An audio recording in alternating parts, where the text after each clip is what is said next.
against BTC. Here we are for Ethereum. Ethereum BTC. Okay, we're above the skinny incline, which is fantastic.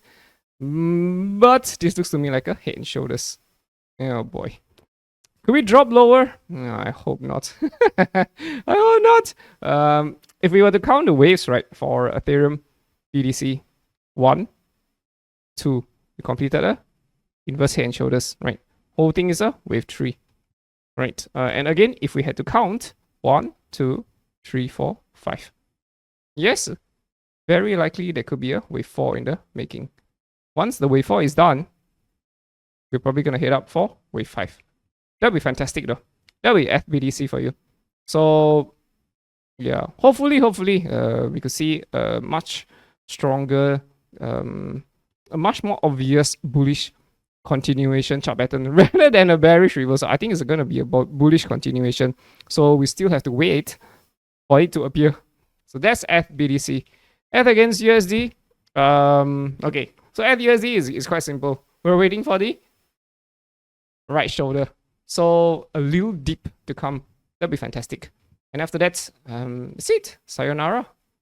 We go bananas towards 10k. We'll be expecting 10k to be hit once we break the resistance. Right. I mean, of course, there's another big resistance over here. So I suspect there could be whale shenanigans. What I mean by that is we could break higher, but stopping short of taking this out, there could be a very deep retrace that comes. That takes everyone out unexpectedly. So everybody's like, hey, yo, bro, I thought, yeah, nope. The real true run to 10k will happen once we break this convincingly. Really, truly break it. And then will the run happen? Okay, let me give you another good example, right?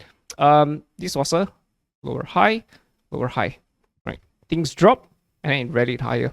And if you look very closely, it's actually a higher high. Yes, for Ethereum. But we did not close above it. You see, it's just wicks. It's, again, typical whale shenanigans. We have to close above it, but we didn't. You see that? So you have to close above it. So until we close above it, it's not guaranteed. And then pump, what happens? We drop lower. Right? So yeah, that's how you know if the trend is going to change. We have to close above it.